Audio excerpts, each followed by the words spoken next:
Akibata, Akibakalewa wavameninge.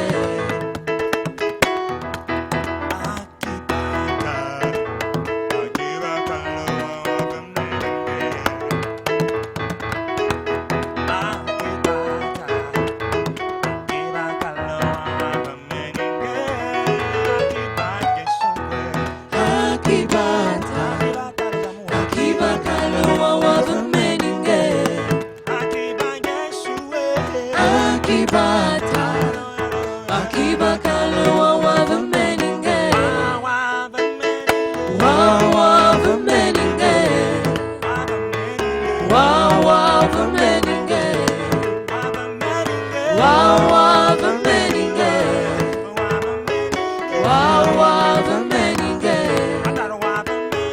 Wavameninge. Wavameninge. Wavameninge. Wavameninge. Akibata, Akibakalewa wavameninge. Akibata, Akibakalewa wavameninge. Wavameninge. Wavameninge.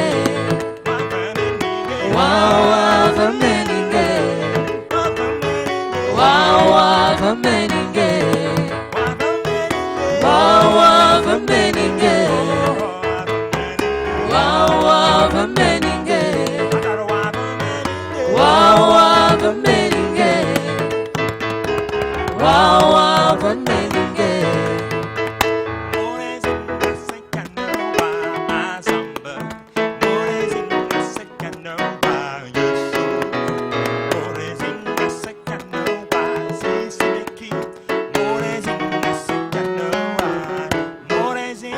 Morezinha Sukanoa Azambe.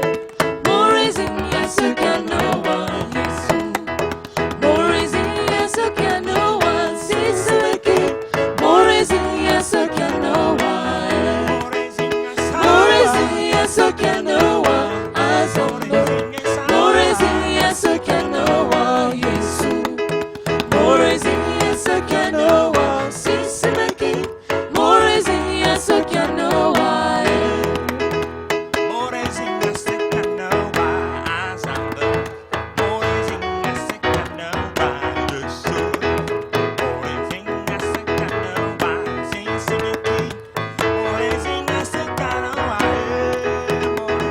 Morezinha Sukanoa Azambe.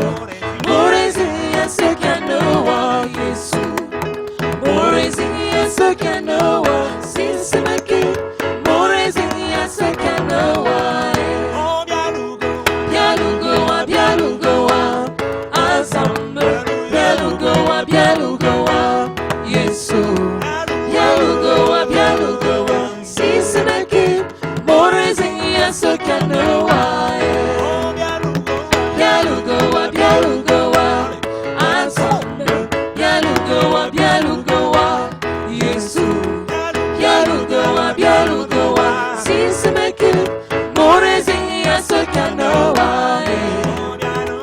Bialugoa, Bialugoa Azambe. Bialugoa, Bialugoa Yesu. Bialugoa, Bialugoa Sinsimaki.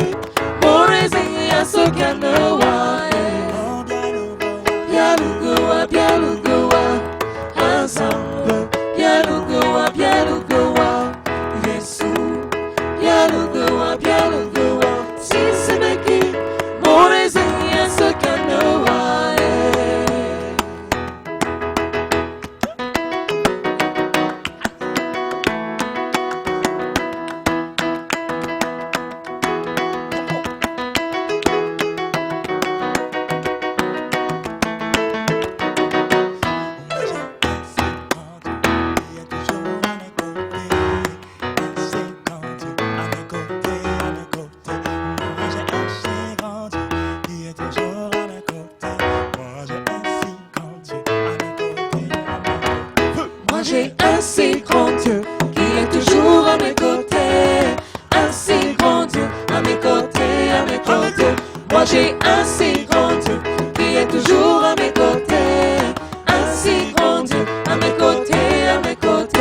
Moi j'ai un si grand Dieu qui est toujours à mes côtés.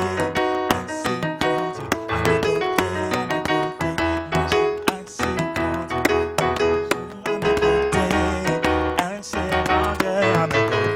mes côtés. Moi j'ai un si grand Dieu toujours à mes côtés. Un si grand Dieu à mes côtés, à mes côtés. Moi j'ai un si grand Dieu qui est toujours à mes côtés. Un si grand Dieu à mes côtés, à mes côtés. Moi j'ai un si grand Dieu qui est toujours à mes côtés. Un si grand Dieu à mes côtés, à mes côtés.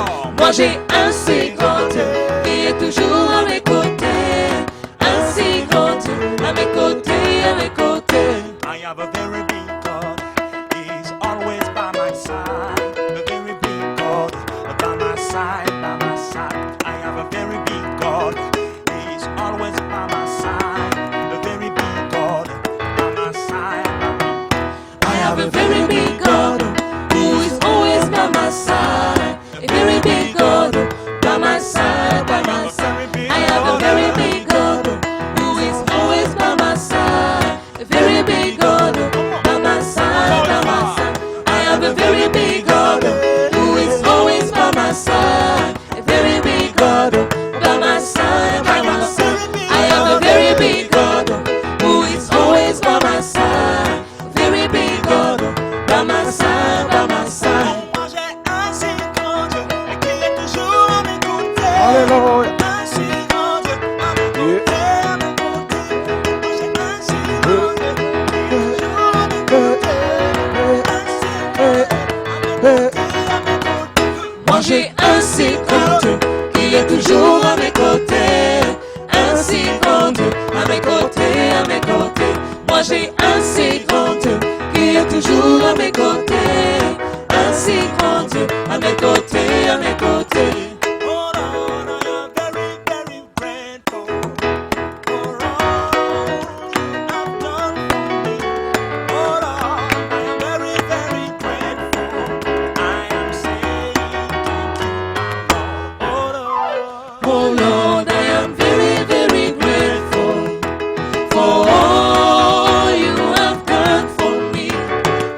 Dieu, ton amour n'a pas changé. Oui, tu restes le même. Et d'âge en âge, tu règnes. Alpha, Oméga, tu es le commencement et la fin. Oui, c'est ce que tu es. Oh Dieu, Oh Dieu, ton amour n'a pas changé. tu restes le même. Tu restes le même. D'âge en âge, tu règnes. D'âge en âge, tu règnes. Oh, Alpha, Alpha, Oméga, Oméga, le commencement et la fin. commencement et la fin. C'est ce que tu es. C'est ce que tu es. Oh Dieu, Oh Dieu, ton amour n'a pas changé. Tu restes le même. D'âge en âge, tu règnes. Alpha, Oméga, le commencement et la fin. Oui, c'est ce que tu es. Il m'est là,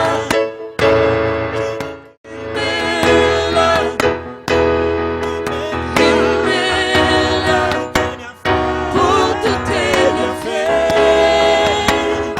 Oh, il m'est là, si ce n'était pas ta grâce, où serions-nous? Il m'est là,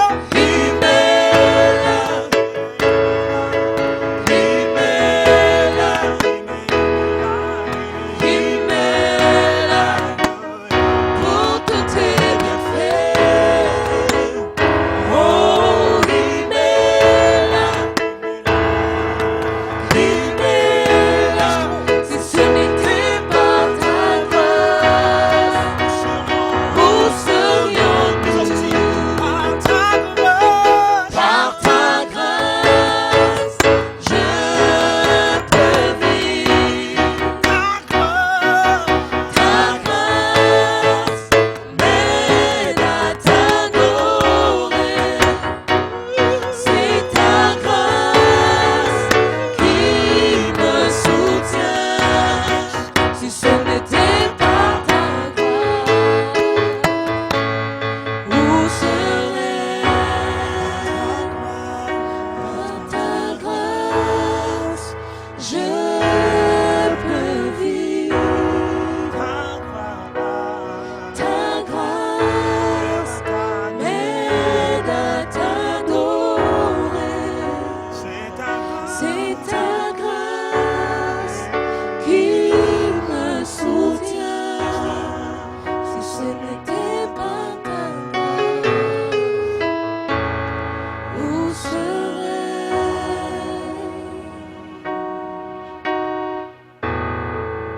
Si ce n'était ta grâce, où serions-nous aujourd'hui?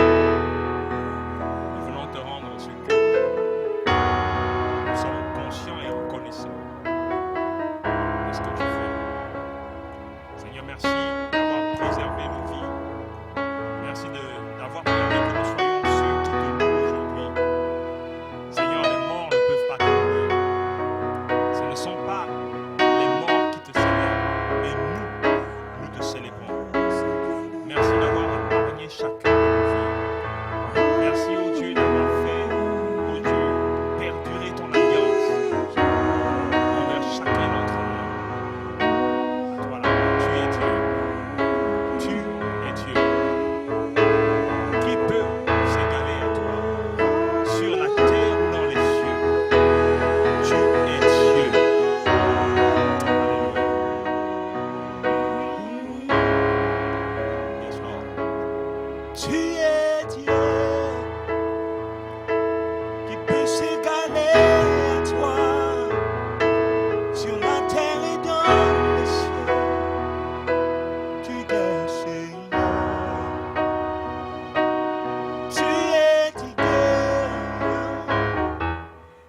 s'égaler à toi, sur la terre et dans les cieux. Tu es Seigneur, Tu es Dieu qui peut s'égaler à toi sur la terre et dans les cieux. Tu es Seigneur, tu es Dieu qui peut s'égaler à toi sur la terre et dans les cieux. Tu es Seigneur, tu es Dieu qui peut s'égaler à toi sur la terre et dans les cieux. Tu es Seigneur, tu es Dieu, tu es Dieu, tu es Dieu, tu es Dieu, tu es Dieu, tu es Dieu, tu es Dieu, tu es Dieu,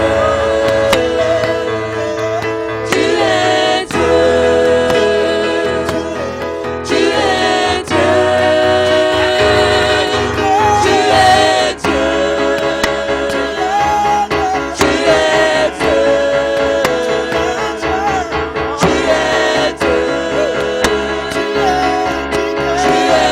Dieu,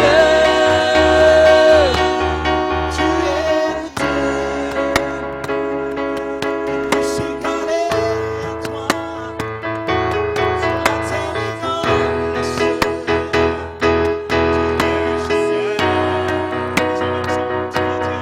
Tu es Dieu qui peut s'égaler à toi sur la terre et dans les cieux. Tu es Seigneur, tu es Dieu qui peut s'égaler à toi sur la terre et dans les cieux. Tu es Seigneur, tu es Dieu, tu es Dieu, tu es Dieu,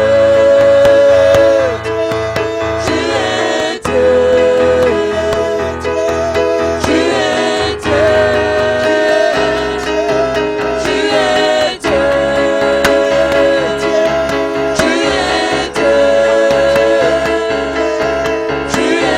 Dieu,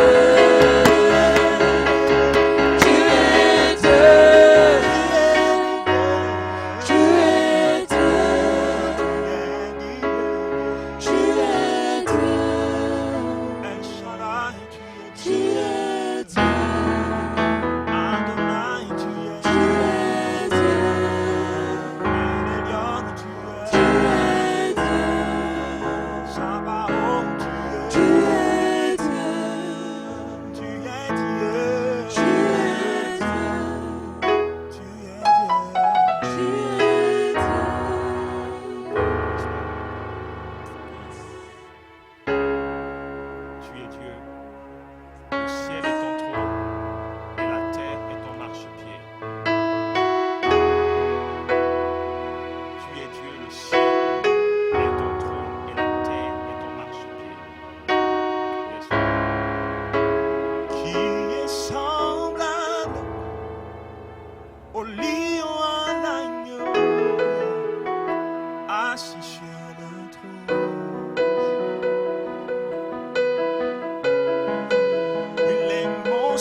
majesté.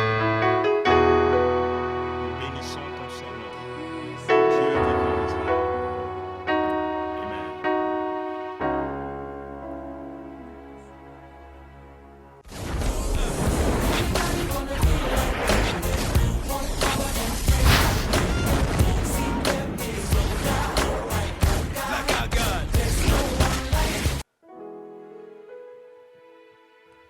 Il a mis fin au règne de mes souffrances, ainsi qu'à mes errances. Dans mes jours et devant tous mes défis, oh, toi je me confie. Et quand je crie à chacun, tu me réponds. De toi ma vie dépend. Je t'aime, je t'adore.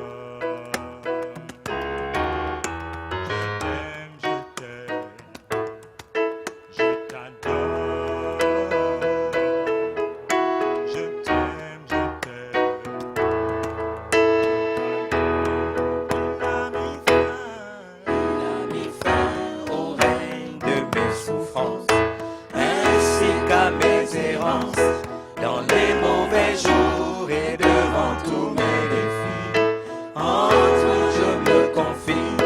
Et quand je crie El Shaddai, tu me réponds. De toi ma vie dépend. Je t'aime,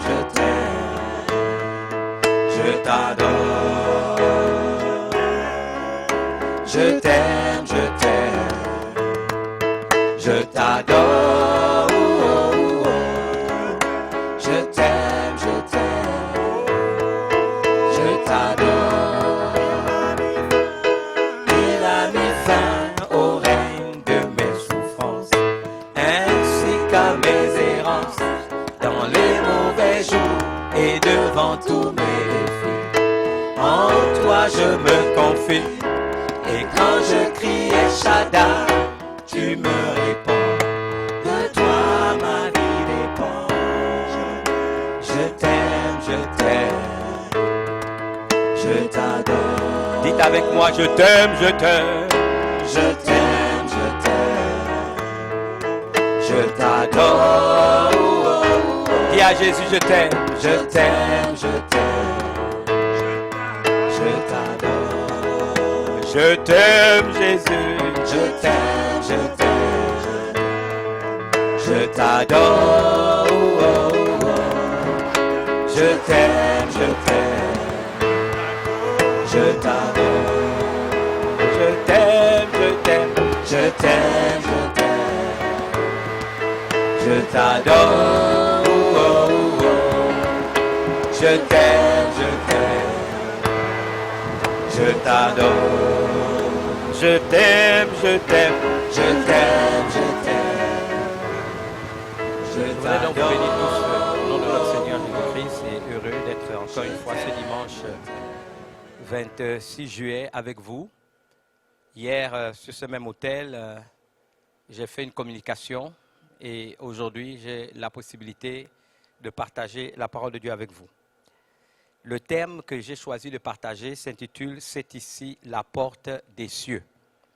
Et j'ai trouvé cette fabuleuse, on va dire, thématique dans un texte biblique. Et derrière cette thématique, je voudrais faire ressortir un certain nombre de choses pour susciter dans les cœurs l'espoir, dans les cœurs des croyants, mais surtout également établir la responsabilité qui est la nôtre de faire de l'Église du Dieu vivant, l'Église que Jésus-Christ lui-même bâtit, sa représentation, son ambassade sur la terre. Le premier texte, dans Genèse, chapitre 28, je crois que nous pourrons lire à partir du verset 12 jusqu'au verset 17, on nous dit « Il eut un songe, et voici, il s'agit de Jacob, une échelle était appuyée sur la terre et son sommet touchait au ciel. » Vous remarquez que l'Église de Christ est sur la terre. L'Église de Christ est sur la terre, comme cette échelle qui est appuyée sur la terre. La Bible dit, mais le sommet touchait au ciel. Nous savons qu'un des noms qu'on donne à l'Église, c'est le corps de Christ. Et une des réalités que nous savons, c'est que Christ est la tête du corps qu'est l'Église. mais Christ il siège dans les cieux. Donc la directive prophétique, la direction que nous recevons, elle nous vient du ciel. La pensée nous vient de Dieu. La pensée nous vient pour bâtir cette église et pour voir cette église se mouvoir sur la terre, n'est-ce pas? Nous vient, n'est-ce pas, de la tête qui est Christ, assis à la droite de Dieu le Père, au siège de toute autorité et de toute puissance. Donc, certes, l'échelle était appuyée sur la terre et son sommet touchait au ciel. Et voici des anges de Dieu montaient et descendaient par cette échelle. Et cela nous fait penser à une déclaration de Jésus, n'est-ce pas, à Nathanaël dans l'évangile de Jean. Il dit, vous verrez désormais, n'est-ce pas, les anges de Dieu monter et descendre au-dessus de la tête du Fils de l'homme. On nous dit, voici donc des anges de Dieu montaient et descendaient par cette échelle. Et voici, l'Éternel se tenait au-dessus d'elle. Je me réjouis que celui qui est au-dessus de l'échelle, c'est notre source. Celui qui est au-dessus de l'échelle, c'est notre Père. Celui qui est au-dessus de l'échelle, c'est celui, n'est-ce pas, qui nous a communiqué sa nature. La Bible dit que c'est l'Éternel, celui qui existe par lui-même et qui peut faire toutes choses à partir de rien. L'Éternel des armées, Jéhovah, Yahvé, c'est lui qui était au-dessus de l'échelle. Et il dit, je suis l'Éternel, le Dieu d'Abraham, de ton père, et le Dieu d'Isaac. La terre sur laquelle tu es couché, je la donnerai à toi et à ta postérité. Ta postérité sera comme la poussière de la terre, et tu t'étendras à l'Occident, à l'Orient, au Septentrion, au Midi, et toutes les familles de la terre seront bénies en toi et en ta postérité. Voici, je suis avec toi, je te garderai partout où tu iras, et je te ramènerai dans ce pays, car je ne t'abandonnerai point, car je n'ai exécuté ce que je te dis. Jacob s'éveilla de son sommeil et dit, certainement l'Éternel est en ce lieu, et moi je ne le savais pas. Et il eut peur, et il dit, que ce lieu est redoutable. C'est ici la maison de Dieu, c'est ici la porte des cieux. Genèse chapitre 28, verset 12 à 17. Seigneur, vraiment, je te demande de m'inspirer par ton Esprit Saint, afin que je puisse parler à ton peuple, donner un message d'encouragement, mais également établir notre responsabilité de faire de l'Église. Seigneur, surtout dans ces temps fâcheux, dans ces temps difficiles, le quartier général du ciel, l'ambassade du ciel, Seigneur, l'ambassade du trône où tu règnes, Seigneur, le lieu où tu es, où tu règnes, et où ta volonté est respectée et accomplie. Seigneur, je te demande de faire en sorte que ce soit des pépites d'or qui, Seigneur, édifient, inspirent, encouragent dans ces moments où pendant longtemps, certains d'entre nous désespèrent de ne pas avoir pu reprendre leur activité. Mais Seigneur, je suis conscient que les difficultés qui viennent seront encore plus grandes que par le passé. Mais tu établis une église puissante. Nous te demandons par la même occasion la pluie de l'arrière-saison. Il y a eu la pluie de l'avant-saison, la pluie, les premières pluies. Mais les pluies de la dernière saison seront les pluies qui nous permettront d'engendrer, Seigneur, mais également d'engranger, Seigneur, la plus grande des moissons qu'aucune génération de chrétiens avec nous n'a fait l'expérience. Je voudrais donc te demander par ton Esprit Saint de convaincre les cœurs à travers ce message de péché, de justice et de jugement pour que seul ton nom soit glorifié. Telle est ma prière au nom de Jésus.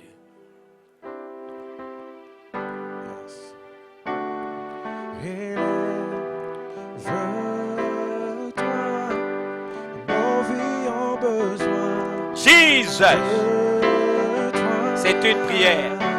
Afin qu'il s'y bat, que l'on sache que Dieu, c'est toi. Lève-toi, lève-toi. Nos vies ont besoin. Nos vies ont besoin de toi.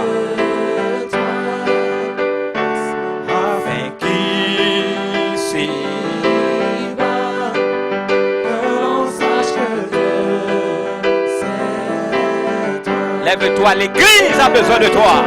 Lève. L'Église a besoin de toi. L'Église a besoin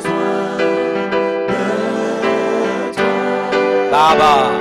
Afin qu'il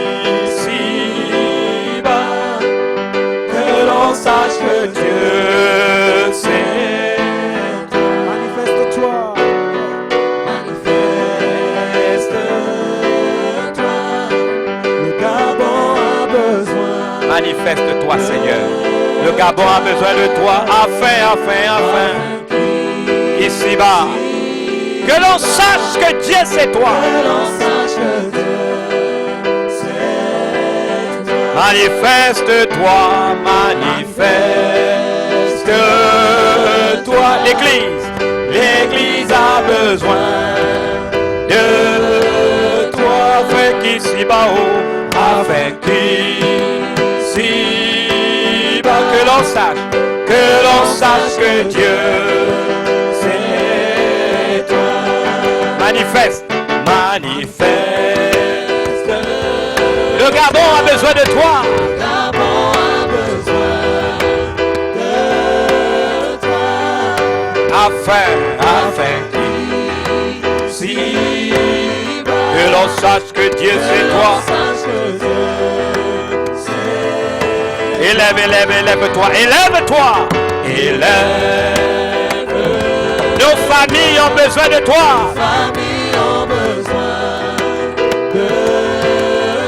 Afin qu'ici-bas,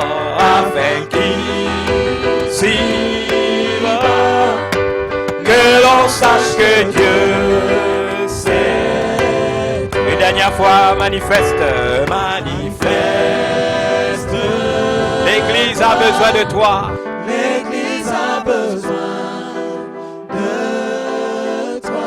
Afin que l'on sache. Afin qu'ici-bas, que l'on Sache que Dieu c'est toi. Thank you, Jesus. Il doit se manifester, il doit s'élever parce que l'Église a besoin de toi. Parce que l'Église, Jésus, a besoin de toi. Parce que le Gabon a besoin de toi. Parce que nos familles ont besoin de toi. Afin que l'on sache ici-bas que Dieu, c'est toi. Et je crois qu'il en sera ainsi au milieu de notre génération. Je suis donc excité à l'idée de parler avec vous que c'est ici la porte des cieux. Jacob, qui est le fils, on va dire, d'Isaac, vous connaissez l'histoire, fait un songe alors qu'il a fui son frère Ésaü et qui va en exil à Padamaram dans sa famille maternelle. Et pendant qu'il s'enfuit dans la peur, terrorisé, il se retrouve dans un endroit où il va prendre une pierre comme, on va dire, coussinet ou tête d'oreiller. Et là, au milieu de la nuit, dans ce désert aride, mais qui, pendant la nuit, libère des fraîcheurs insoutenables, nous savons qu'il a eu un songe. Et ce songe se révèle à lui par une échelle qui était appuyée sur la terre, mais dont le sommet touchait le ciel. Et là, il voit des anges qui montent, qui descendent, n'est-ce pas, par cette échelle. Et voici que l'Éternel qui se tient au-dessus de cette échelle. Oh, j'aime cette image. C'était Yahvé, c'était Jéhovah. Celui qui existe par lui-même et qui peut faire toutes choses à partir de rien, se révèle. Et c'est en cela que le christianisme est quelque chose d'extraordinaire. Ce n'est pas simplement une religion faite, n'est-ce pas, d'un certain nombre d'interdits, de permissions ou de rites. Parce que le christianisme est basé sur la relation avec Dieu. La relation avec Dieu par l'intermédiaire de notre Seigneur Jésus-Christ. Et là, Dieu se plaît, l'Éternel, le nom de Dieu dans son essence. Il se plaît à se révéler. Il dit, je suis l'Éternel. J'aime bien qu'il se présente au présent de l'indicatif. Je suis, parce que Dieu n'est jamais ni dans le passé, il est dans un éternel présent. Il dit, je suis l'Éternel. Il rappelle, n'est-ce pas, qu'il a été déjà le Dieu d'Abraham, qui a été le Père, n'est-ce pas? Il a été aussi le Dieu d'Isaac. Et c'est le Dieu de l'Alliance, faisant référence à Abraham et Isaac. Qu'est-ce qu'a voulu dire Dieu? Que je reste un Dieu fidèle à mes promesses. Ce que j'ai dit à Abraham, je le ferai. Ce que j'ai dit à Isaac, je le ferai. Et maintenant, toi qui es le troisième des patriarches, je viens encore me révéler à toi. Parce que le psaume 89, verset 35 à 36 déclare que Dieu ne change pas ce qui sort de sa bouche. Il ne viole pas son alliance. Et il dit à Abraham que la terre sur laquelle tu es couché, je te la donnerai à toi et à ta postérité. Alors qu'il est en train de fuir et que la nuit dans ce désert aride, alors qu'il fait quand même froid la nuit, on peut considérer que c'est un fugitif. Dieu lui dit non, j'ai pour toi un avenir. J'ai pour toi un avenir. j'ai pour toi un avenir, j'ai pour toi des plans de paix et non de malheur, afin de te donner un avenir à espérer. Non, ça ne finira pas l'histoire de ta vie. Non, elle ne se finira pas, l'histoire de ta vie. L'histoire de ta destinée. Non, ça ne se terminera pas par le fait que tu sois un fugitif. Le lieu où tu te trouves, je te donnerai cela comme héritage. Parce que Dieu est capable de te donner un héritage. Il est le créateur du ciel et de la terre. Le psaume 24, verset 2 déclare que la terre et tout ce qu'elle renferme appartiennent à Dieu. Donc, il est peut-être fugitif ce soir-là. Mais Dieu, dans le songe, lui dit, l'Éternel lui dit, je te donnerai cette terre. Ta vie, tu ne finiras pas fugitif. Tu finiras propriétaire terrien. Oh, ta postérité sera comme la poussière de la terre. Il a dit, tu ne seras même pas seul. Tu vas avoir une postérité. Tu auras une descendance. Et si tu veux savoir, je l'ai déjà dit à Abraham, je l'ai dit à Isaac, je te le redis à toi, comme la poussière de la terre. Il dit, tu t'étendras à l'Occident, à l'Orient, au septentrion, au midi. Vous voyez, c'est les 4 points cardinaux. Et toutes les familles de la terre seront bénies en toi et en ta postérité. On peut donc se réjouir que l'Afrique est comprise. Le Gabon est compris ici dans le texte. L'Afrique, c'est le Midi. Et donc, c'est les pays du Sud.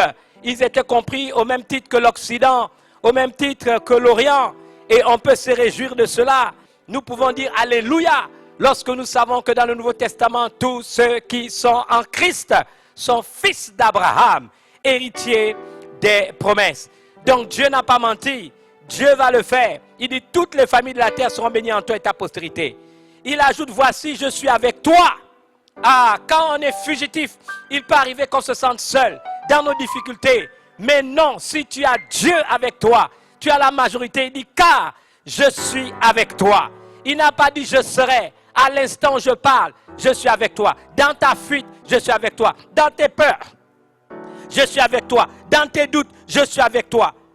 Bien-aimé, j'aimerais dire à quelqu'un que Dieu est avec toi. Je ne sais pas ce que tu penses. Je fais partie de ceux qui pensent que les temps vont être encore de plus en plus difficiles. Attendons-nous à des choses plus graves encore, plus compliquées. Mais ceux qui auront fait alliance avec Dieu, ils pourront entendre Dieu leur dire, je suis avec toi. Je te garderai. C'est la deuxième promesse.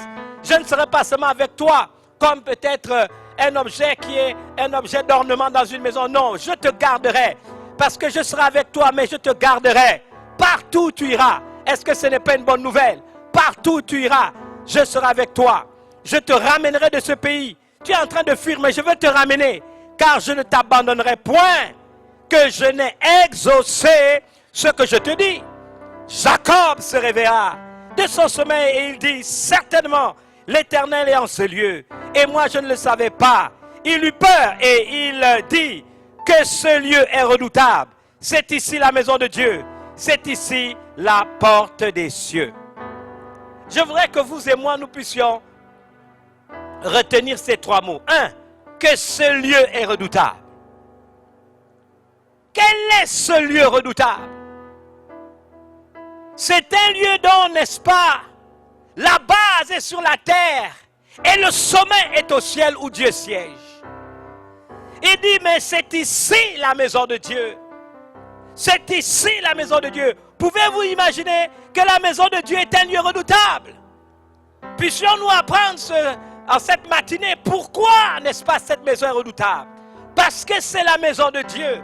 C'est la maison où Dieu siège. C'est la maison où Dieu se manifeste. C'est la maison où Dieu se révèle. Mais la Bible ajoute, c'est ici la porte des cieux. Et c'est ce qui m'intéresse puisque j'ai choisi cette 3e phrase comme thématique de cette journée. C'est ici la porte des cieux. Je voudrais parler à tous ceux qui sont les ennemis de l'Église. Et s'il y en a, si vous en êtes un, vous êtes en train d'exposer votre vie parce qu'il s'agit de l'Église ici et l'Église est un lieu redoutable. Un lieu qui en même temps est sur la terre et en même temps, n'est-ce pas, est dans les cieux. Je pense que notre responsabilité est de dire aux gens que l'Église c'est l'ambassade du royaume de Dieu sur la terre. Si vous allez du côté de la Sablière, en face de l'hôtel Onomo, vous allez voir le bunker qu'est l'ambassade des États-Unis. Pour ceux qui, comme moi, ont eu le privilège au moins une fois dans leur vie d'aller chercher un visa pour aller aux États-Unis, j'aimerais vous dire que dès que vous y entrez, vous n'êtes plus à Libreville à la Sablière. C'est la loi des États-Unis qui s'applique à l'intérieur. Vous avez dû constater que dans le cours de l'histoire, il y a eu des gens qui ont eu des problèmes avec leurs gouvernants et leurs États. Et quand on a tenté de les attraper, s'ils ont eu la grâce de fuir et d'arriver jusqu'à l'ambassade, et que l'ambassade a choisi de leur offrir la protection, la police, l'armée, la sécurité de ce pays ne peut pas violer cet espace territorial qu'on appelle l'ambassade. Parce que ce lieu physique de la Sablière, où l'ambassade des États-Unis a été édifiée, c'est le territoire américain. Il dépend, bien qu'étant au Gabon, sur la base des lois internationales des États-Unis d'Amérique. C'est la raison pour laquelle je peux considérer qu'une ambassade des États-Unis est redoutable. C'est la loi des États-Unis qui s'impose à cet espace physique. Dès que vous y entrez, vous êtes aux États-Unis. Si vous êtes ménagère, que vous avez la possibilité de travailler là-bas et qu'on vous dise que le SMIC, c'est 120 000, et que chez eux aux États-Unis, c'est la loi de l'Amérique, n'est-ce pas, qui vous paye. Vous n'aurez pas 120 000, vous aurez le salaire qu'on donne à une ménagère des États-Unis. Votre pouvoir d'achat sera supérieur à celui de la ménagère qui travaille dans n'importe quel endroit au Gabon. L'ambassadeur qui y réside, y travaille, est plénipotentiaire. Il représente sa nation, mais il représente son président. Et la loi qui s'impose à l'intérieur, c'est la loi de son pays. Il peut même arriver qu'au-delà de la langue, quand vous y allez, je vous dis que l'interrogatoire est fait en français, en anglais. Et si vous ne parlez pas anglais, vous aurez un interprète. Parce que c'est la loi. Là, nous sommes en face de la maison de Dieu. L'Église, même dans le Nouveau Testament, on l'appelle appui et colonne de la vérité, qui est la maison de Dieu. La première chose que je voudrais faire ressortir ici, c'est que Jacob dit, cet un lieu est redoutable. Il définit ce lieu comme étant la maison de Dieu, par extension nous dirons l'Église. Et il va plus loin et dit, c'est ici la porte des cieux. Je voudrais faire prendre conscience de quelque chose. Nous-mêmes, les ministres du culte, et peut-être par notre faute, les milliers de nos fidèles ne prennent pas conscience que l'Église est un lieu redoutable. C'est quoi la porte des cieux? Si on parle de porte des cieux, c'est comme pour dire, pour aller dans les cieux, l'Église est la porte qui nous y mène. Je ne voudrais pas prétendre être un personnage macabre en vous demandant d'y rentrer pour partir. Mais je voudrais ici un seul instant faire prendre conscience à ceux qui m'entendent ce matin. J'aurai tout le temps en 2 dimanches d'en parler, ou même en 3. Quel privilège de pouvoir avoir dans nos nations des églises où la pensée du ciel peut être révélée à des hommes et des femmes de notre génération. Voici un fugitif qui a la révélation que ce lieu est redoutable, c'est la maison de Dieu, et il conclut en disant c'est la porte des cieux. C'est un fuyard, c'est un peureux, c'est un exilé. Il n'a plus d'avenir. Par tricherie, Et par des entourloupes, il a réussi à voler le droit d'aîné de son frère. Son frère s'en a aperçu. Et son frère aîné décide de le tuer. Et le père et la mère de l'enfant, pour le préserver en vie, lui conseille d'aller plus loin à Padam Aram. On lui donne un âne, on lui donne de la nourriture, on lui donne des bagages. Et il doit commencer à escalader, n'est-ce pas, des falaises, se mettre au-dessus des collines, traverser un désert pour aller jusque dans sa famille maternelle. Excédé par la peur. J'imagine que pendant qu'il se sauvait, il entendait des bruits. Alors que son frère avait juré le tuer. Il a dû se dire, il va me poursuivre dans le désert. Je serai seul. Il sera violent. Il ne va pas m'épargner. Malgré toute son ingéniosité au mal. Malgré cette richesse, on va dire, héritage qu'il avait réussi à prendre. Il ne peut pas l'amener avec lui dans son exil. Le voilà sans espérance, exténué de fatigue, au point même de trouver un certain confort en prenant une pierre. Pour en faire quoi? Sa tête d'oreiller. Et là, il dort, exténué par la fatigue. Moi, j'ai été au Tchad. Et je vous dis, je me suis arrêté dans un désert. Je vous dis que la nuit dans le désert, il fait froid comme c'est inimaginable. Et là, exténué de fatigue, avait-il même senti la fatigue? Avait-il même une couverture pour se couvrir? Mais il dort d'un profond sommeil. Mais gloire soit rendue à Dieu. Le lieu où il s'est arrêté, ce n'est pas un lieu comme tous les autres lieux. C'est une pause qu'il a faite.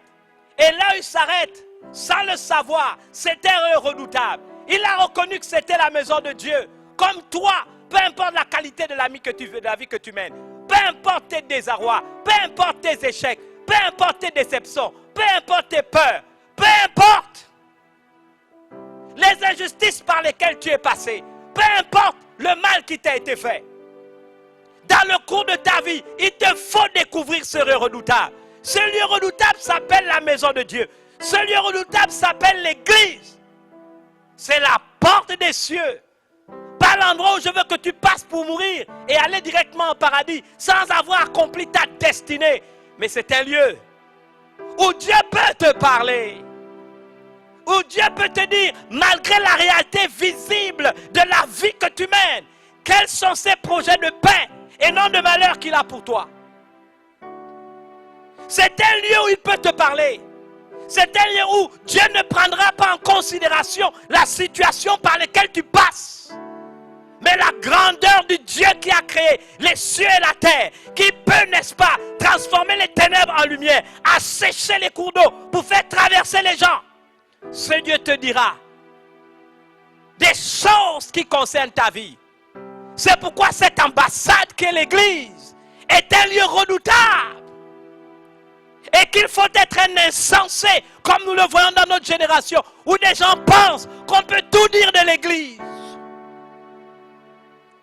Mais la véritable Église de Jésus est une ambassade. C'est un endroit où on peut entendre Dieu nous parler de notre vie. Je pense que nous sommes dans des temps où les gens doivent choisir à nouveau d'aller à l'église. Je pense que c'est un suicide dans des temps comme ceux qui sont les nôtres aujourd'hui. Permettez-moi de vous le dire. J'engage mon autorité apostolique dans cette déclaration. Les temps seront encore plus fâcheux. La Bible dit que les temps seront difficiles. Mais il y a un endroit où tu pourras entendre Dieu te parler. Au-delà du voile de la réalité qui peut te paraître négatif et désespérant. Il y a un endroit où Dieu peut te parler. Il y a un endroit où Dieu peut te dire quelque chose. Il y a un endroit où il va commencer à te dire, je suis l'Éternel. Oh, il peut te dire, je suis l'Éternel. Comme pour te dire, je ne suis pas le Dieu des morts, mais le Dieu des vivants. Comme pour te dire, je ne suis pas un Dieu dans l'imaginaire. J'existe. Je maintiens la création dans sa position. Il se révélera à toi si tu oses y rentrer. Et là, il a commencé à lui dire, je suis l'Éternel. La deuxième chose qui révèle, il est le Dieu qui a déjà fait quelque chose dans le passé. Je suis le Dieu d'Abraham à qui j'ai déjà parlé. Je suis le Dieu d'Isaac à qui j'ai dit des choses qui se sont réalisées. Et à toi, je pourrais également faire la même chose. Si tu es fugitif, il pourra te dire, ta vie ne se terminera pas en fugitif. Si tu es malade, il pourra te révéler que tu seras guéri et que tu ne termineras pas dans le cercueil. Il pourra te dire que je vais te donner assez de temps pour réaliser tes rêves. Il pourra t'expliquer ce qui, n'est-ce pas, se passe autour de toi et les choses que tu es censé pouvoir faire pour t'en sortir des situations qui t'embarrassent et te désespèrent. C'est ce que la révèle la parole de Dieu. Bien-aimé, il se présente comme le Dieu qui bénira la postérité, n'est-ce pas, de Jacob. L'Occident, l'Orient, le Septentrion, le Midi, dont l'Afrique est comprise. Le Gabon est à l'intérieur de cette promesse. Il dit, toutes les familles de la terre seront bénies en toi et en ta postérité. Il va plus loin et dit, je suis avec toi. Quel que soit, quelquefois, nous devenons, on va dire quoi, égoïstes. Nous faisons de l'introspection et nous avons le sentiment que nous sommes seuls, personne ne nous aime et on commence à devenir le centre du monde et on commence à penser que c'est en se plaignant, en murmurant, en pleurant et n'est-ce pas en étalant, n'est-ce pas tout au long de la journée, notre misère, que les choses changeront. Il lui a dit, je suis avec toi. Quand tu oses entrer dans la maison de Dieu, la première chose que Dieu cherche à faire, c'est que tu réalises qu'il existe. C'est que tu réalises qu'il t'aime. Jeune prédicateur, dans mes premières années de ministère, je me suis mis à prêcher l'évangile un après-midi. Et j'ai commencé à parler de la vie d'un homme qui était misérable. Je parlais de la vie d'un homme misérable en expliquant tous les efforts qu'il avait faits et le manque de résultats. Et je me suis mis à dire, mais il peut arriver à un moment donné où on arrive au bord de la rupture. Et que c'est à ce moment-là que Dieu peut se lever. Et je me suis mis à pleurer sur l'autel. Et je me suis mis à chanter sans savoir que quelqu'un était dans cette condition dans l'église. Et je me suis mis à dire, je n'abandonne pas, je suis au bord du miracle. Je n'abandonne pas, Dieu est encore sur son trône. Je n'abandonne pas, je suis au bord du miracle. Je n'abandonne pas, Dieu est toujours sur son trône. Et pendant que je chantais cela, j'ai vu un homme se lever d'un certain âge. Il se levait et en pleurant, alors que je n'avais même pas fait l'appel à la repentance. Cet homme s'est levé, il pleurait de tout son corps. Il s'est mis devant l'autel, il s'est jeté comme un enfant, s'est mis à hurler et à prier, Jésus, je suis là. Et il s'est mis à pleurer, il pleurait tellement qu'à un moment donné, je peux vous dire que j'ai perçu que ce n'était plus des larmes de détresse, mais des larmes de joie. Son visage rayonnait. Alors, je crois avoir terminé ma prédication. Je suis allé vers lui. Je l'ai serré par la main. Je ne me souviens pas avoir reçu à cette époque une telle embrassade chaleureuse. À la fin, je demandais à mon service, le protocole, de lui permettre de venir vers moi à la fin du service pour que je prie pour lui. Et la première question qu'il m'a posée, il m'a dit, révérend, qui vous a raconté ma vie? J'ai dit, personne. Il dit, mais tout ce que vous avez dit là, c'est moi. Et il dit, il y avait des détails. Et je lui ai dit, monsieur, j'ai pris cet exemple simplement comme une illustration de ce qui peut arriver dans la vie d'un homme. Et il s'est écrié, je crois que Jésus est dans cette église. Je l'ai véritablement rencontré parce que quelqu'un a pu dire ce qui se passait dans ma vie. Et je me suis accordé en lui disant, c'est Jésus qui t'a parlé, c'est pas moi. Vous savez, il a dit à cet homme fuyard, je suis avec toi. il lui a fait cette promesse. Je suis avec toi. Quand tu viens à l'église, c'est la première chose qui veut se révéler à toi. Il veut te dire, je suis l'Éternel, le créateur de l'univers. Rien ne m'est impossible. Mais surtout te dire, au-delà de ma grandeur, je suis prêt, moi, Dieu, à m'abaisser et venir au niveau où tu es pour être avec toi. Pour te prendre par la main et donner un sens à ta vie. Il ne s'est pas arrêté là, il dit, je te garderai. Et il dit, partout où tu iras. C'est la deuxième grâce qu'il peut te faire si tu viens à l'église. Il dira ce que tu fais, il dira ce par quoi tu passes, il te dira ce qui pourra t'arriver, il te fera des promesses, mais il te dira je te garderai. Et il ajoute, partout où tu iras. Il dit je te ramènerai. Ici dans le sens que même si tu es tombé si bas, si même le péché t'a avili, si même le péché t'a avili, tu as été déshumanisé du fait de l'injustice et de la méchanceté des hommes. Il dit, je te ramènerai. C'est-à-dire, je te ramènerai à ta condition.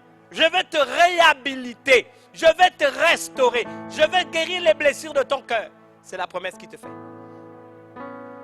Donc, je ne comprends pas que, quelquefois, il y a des gens qui veulent faire des débats avec les églises. Bien aimé, c'est vrai qu'il y a des synagogues de Satan, ça existe. Mais il y a des églises au Gabon. Et si vous rentrez dans la bonne église, là où Dieu peut vous parler, je suis convaincu d'une chose. Vous l'entendrez vous parler de votre vie. Il vous dira ce qui se passe. Vous aurez l'impression que quelqu'un a parlé de votre vie au prédicateur. Mais ce serait Jésus qui veut se révéler à vous comme étant là.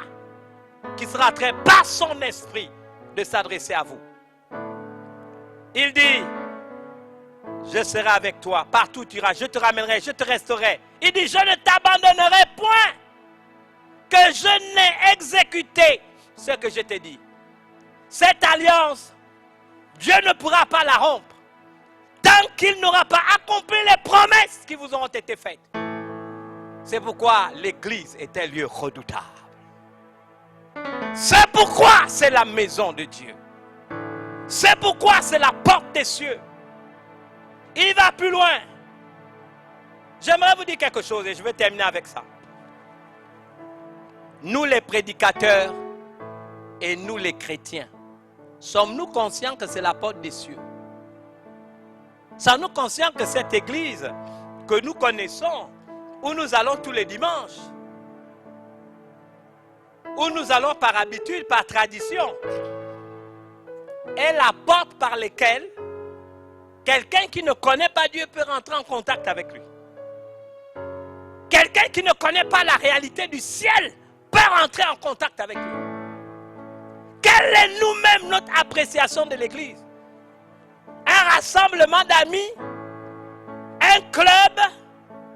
Où la porte des cieux, où la loi du ciel peut s'imposer à la vie d'un assassin qui sera transformé en prédicateur? Où la loi du ciel peut s'imposer à la vie de quelqu'un, un voleur qui deviendra un pasteur? Sommes-nous conscients, nous-mêmes enfants de Dieu, ou par habitude nous pensons, nous venons, nous dansons, nous chantons? Comme beaucoup aujourd'hui, nous voulons que les communautés, les lieux de culte reprennent. Et bientôt nous allons reprendre. Mais dans quel but? Est-ce un lieu redoutable? Est-ce véritablement la maison de Dieu? Est-ce véritablement les portes des cieux? Est-ce que c'est ça notre église? Ou c'est le lieu où toutes les intrigues, les mensonges, les combines s'établissent et alors empêchent à la puissance de Dieu de se manifester pour qu'il y ait des personnes qui se réconcilient avec Dieu parce qu'ils seraient passés par la porte des cieux. Vous tous qui nous écoutez, peu importe vos rangs, grades et qualités, pensez-vous que vraiment l'église telle que vous la connaissez est la porte des cieux? J'aimerais être pur de votre sang et vous dire de la part du Seigneur, aujourd'hui, dimanche, 26 juillet 2020. Et l'éternité reconnaîtra que je vous ai averti. Les temps qui viennent sont fâcheux. Ce que nous avons vu avec la pandémie du corona n'est que une miette ou une goutte dans l'océan des calamités qui arrivent. Celui qui vous parle n'est pas prophète. Mais je dis, je suis une voix prophétique. Les nations, les États, les pays, les institutions, les entreprises, les organisations, les entités sociétales, les églises, les individus qui auront appris à aller à l'église, la porte des cieux, pour recevoir de Dieu la guidance, pour marcher dans un monde qui va être de plus en plus corrompu. Comme on marche, n'est-ce pas, dans une vallée où il y a des mines, seront ces nations, ces pays, ces États, ces institutions qui se distingueront. Et à l'échelle de nos vies individuelles, ce seront ces personnes qui vont faire la différence. Je pense qu'il faut ajouter que, plus que par le passé, nous devons donner à l'Église de la considération. L'heure est venue, les dirigeants, pour diriger un pays. Je vous dis la vérité, vous allez vous frapper la tête dans le mur si vous n'avez pas la guidance qui vient du ciel. L'heure est venue qu'une entreprise, pour avoir le flair, savoir s'il faut faire ce marché ou pas, l'heure est venue, il faudra aller à la porte du ciel pour entendre la pensée de Dieu. Un leader politique qui veut réussir, l'heure est venue de venir à l'église, entendre la voix de Dieu pour savoir comment marcher. L'heure est venue pour tout homme, femme de notre génération, de revenir à la maison de Dieu, ce lieu redoutable, la porte des cieux, comme Jacob. Combien d'entre vous, vous êtes dans les difficultés? Combien d'entre vous, vous êtes dans la peur? Combien d'entre vous, vous êtes dans le découragement? Vous êtes dans la résignation? Vous n'avez plus d'espérance. Oh les jeunes! Oh les jeunes! Je vous lance un appel, les jeunes. La solution n'est pas dans la drogue. La solution n'est pas dans le sexe. La solution n'est pas dans les bestialités qu'on vous propose. L'heure est venue de retourner à cette maison. Ce lieu redoutable, la maison de Dieu, l'église. La porte des cieux, où peu importe la profondeur du mal où vous vous trouvez, peu importe, n'est-ce pas, l'oppression, n'est-ce pas, qui, n'est-ce pas, étouffe votre vie. Peu importe le niveau de bassesse où vous êtes arrivé, peut-être même comme Jacob, vous êtes un exilé, vous êtes un fuyard. Je vous fais le serment que si vous revenez à la maison de Dieu, vous entendrez un message. Au-delà de l'instrument que Dieu utilisera ce jour-là, le Saint-Esprit va se mouvoir de telle manière que c'est ta vie qui sera exposée devant toi. Et les solutions pour t'en sortir qui t'en seront données. Que Dieu nous vienne en aide. J'étais très heureux de partager ce message que je continuerai certainement les cultes suivants. Mais Jacob a entendu la parole de Dieu. Dans ce lieu redoutable, la maison de Dieu, la porte des cieux. Le fait qu'il ait été en contact avec la réalité du ciel, qui a une ascendance sur la réalité terrestre. Vous savez ce qui s'est passé plus tard? Les choses se sont passées pour Jacob telles que Dieu le lui avait dit. Il est le père des 12 tribus d'Israël dont la nation existe encore aujourd'hui. Cette expérience, tu peux la faire? Alors je t'invite simplement à te dire, je ne te présente pas le centre Manchon Béthanie. En plus de 30 et quelques ans dans le ministère, je ne l'ai jamais fait. Je te présente Jésus. Il peut transformer ta vie. Et si tu le reçois dans ta vie comme ton Seigneur et Sauveur personnel, je te promets, en revenant à l'église, nous allons réouvrir. il te suffira dans les numéros de téléphone que tu vois, d'envoyer ton numéro de téléphone, de donner ton nom et de dire révérend, lorsque les cultes reprendront, je voudrais que vous m'envoyez une invitation.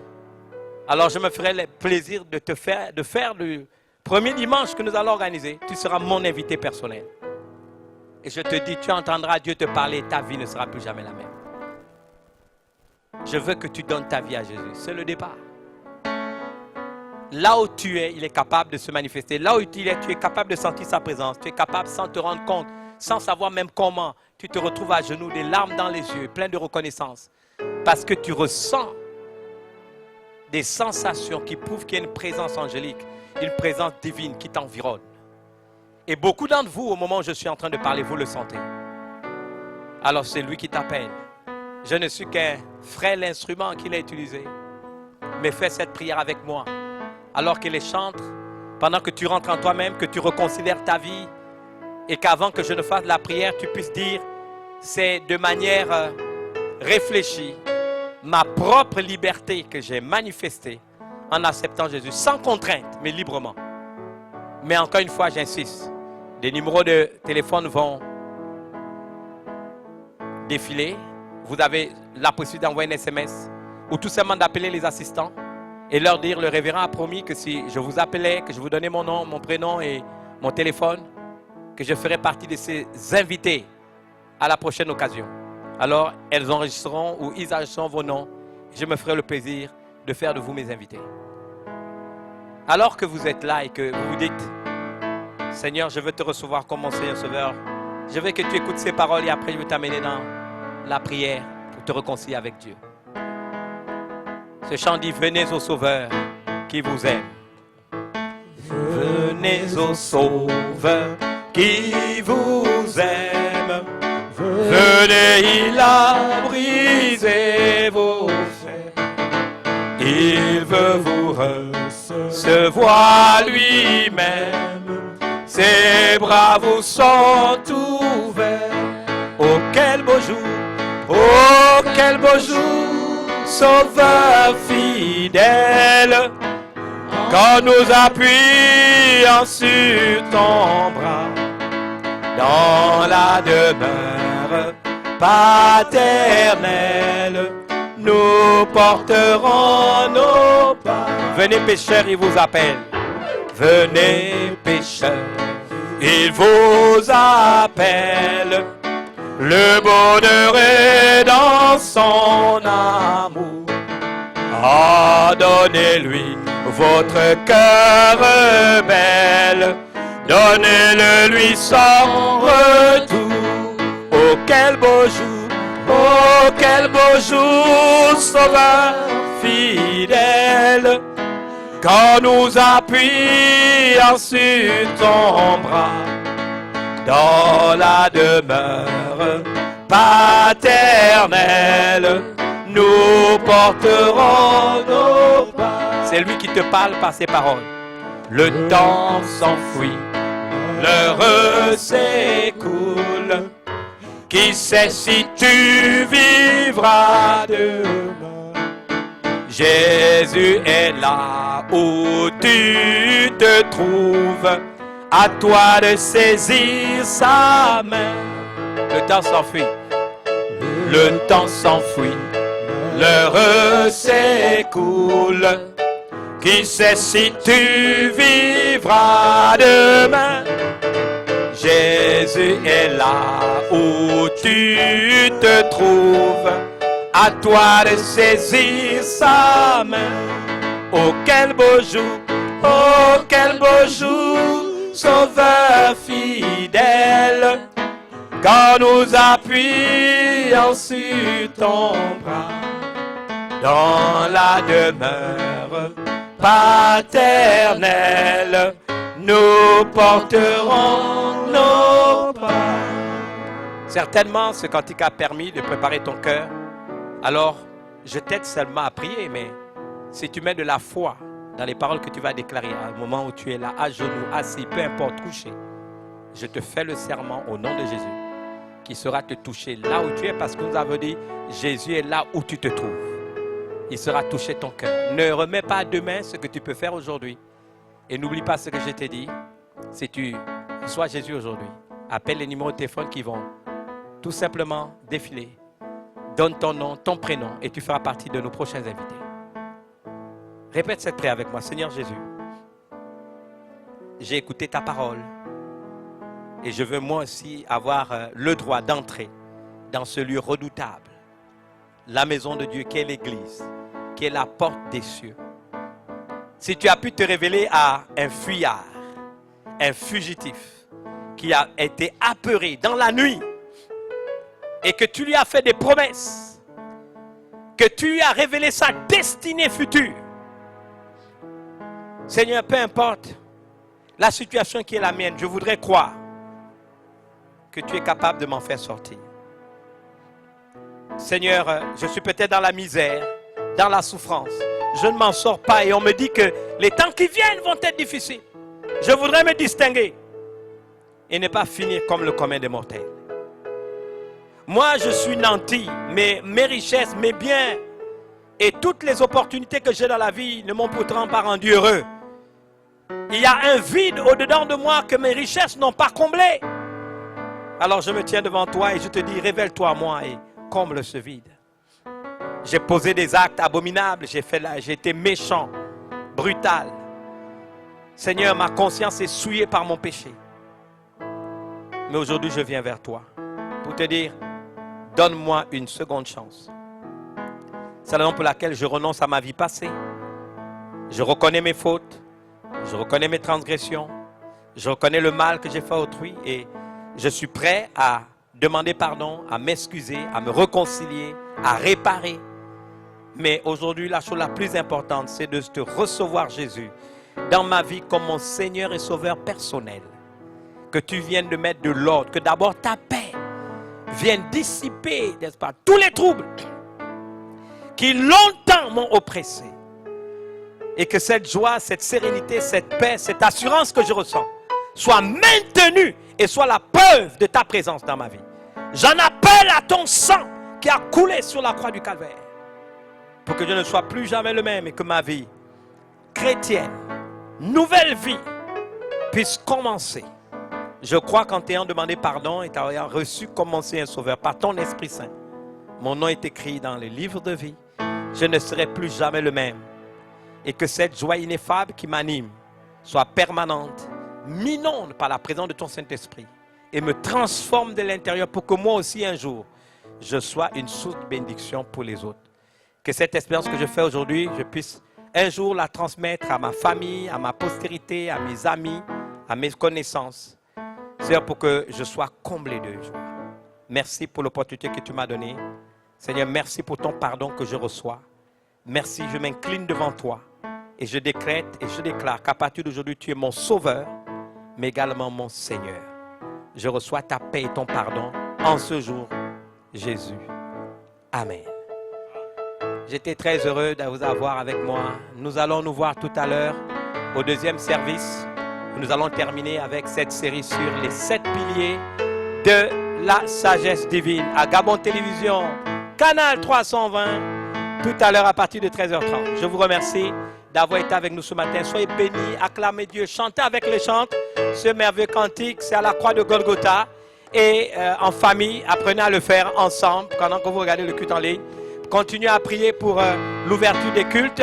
Je ne vous demande pas de prier comme pour demander à Dieu de le faire. C'est déjà exaucé, c'est déjà fait.